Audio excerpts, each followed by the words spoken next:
Donasi dakwah Yufid. Yuk berikan amal jariah terbaik Anda untuk dakwah dan pendidikan Islam.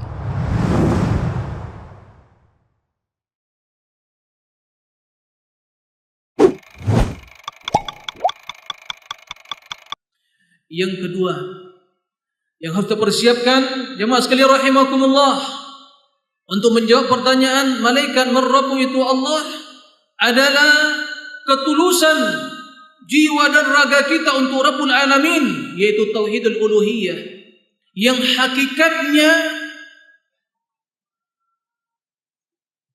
yang kesimpulannya terdapat dalam firman Allah tabaraka wa ta'ala, qul inna salati wa nusuki wa mahyaya wa mamati lillahi rabbil alamin.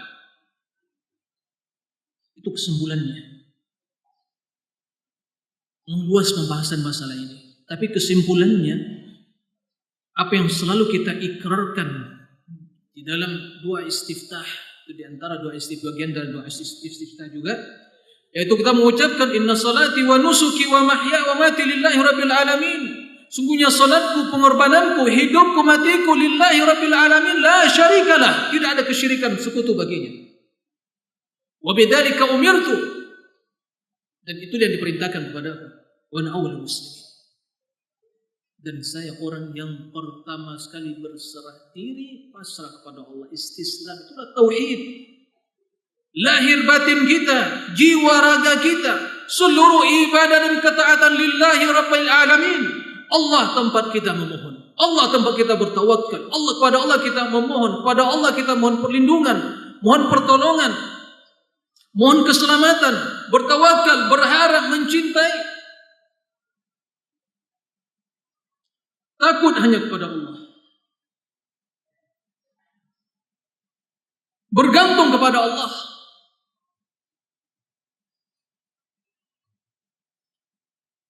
Itulah hakikat tauhid. Jadi menjadi hamba yang tulus setulus-tulusnya kepada Rabbul Alamin, sehingga seluruh ketaatan, ubudiyah, amal saleh lahir dan batin, tampak dan tersembunyi, yang sunnah dan yang wajib, semua lillahi rabbil alamin. Maka bila kita memohon kepada Allah, bila kita mohon pertolongan, minta pertolongan kepada Allah, bila kita mohon keselamatan, mohon pada Allah, dan di hati kita hanya ada ketulusan cinta kepada zat yang kita ibadati, yang kecintaan tersebut menjadikan kita tunduk dan patuh, pasrah, berserah diri kepada Allah Subhanahu wa ta'ala. Kita serahkan diri kita kepada Allah Subhanahu wa ta'ala.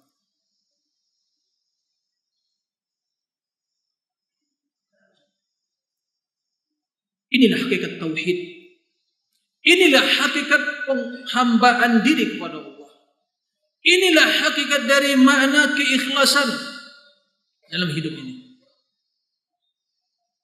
Di dalam berbuat, di dalam beramal, di dalam berkata, di dalam memberikan berbagai bantuan, pertolongan, di dalam menjalin persahabatan, semua lillah.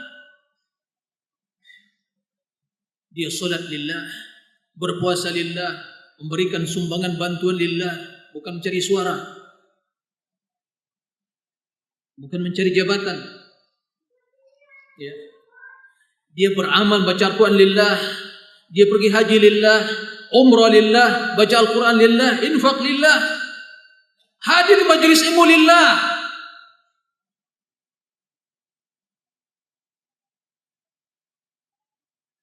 Naam, itulah hakikat dari ma'rifatullah yang berkaitan dengan keikhlasan dan ketulusan. Itulah hakikat dari la ilaha illallah. Itulah hakikat dari ketulusan penghambaan diri kepada Allah.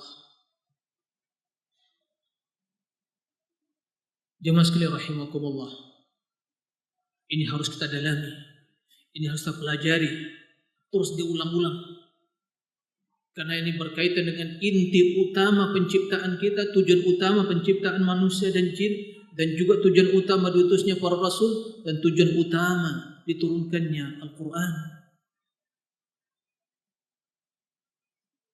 Wa ma khalaqtul jinna wal insa illa liya'budun. Tidak aku ciptakan jin dan manusia kecuali untuk menghambakan diri kepadaku dengan seikhlas-ikhlasnya.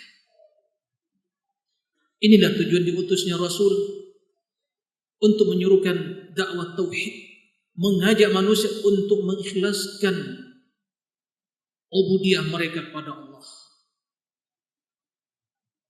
Wa laqad ba'atsna fi kulli ummatin rasulan ya'budullaha wa yajtanibut taghut. Kami telah mengutus di setiap umat itu seorang rasul yang tujuannya untuk menyerukan kepada manusia an ya'budullah, ibadati Allah, ikhlaskan ibadah, menjadi hamba Allah yang tulus. Ini tujuan diturunkan Al-Quran. Inna anzalna alaikal kitaba bil haqqi fa'budillaha mukhlishan lahu. Kami turunkan Al-Quran dengan hak kepadamu wahai Muhammad, maka fa'budillaha mukhlishan lahu, ibadatilah Allah dengan seikhlas-ikhlas ubudiyah kepadanya.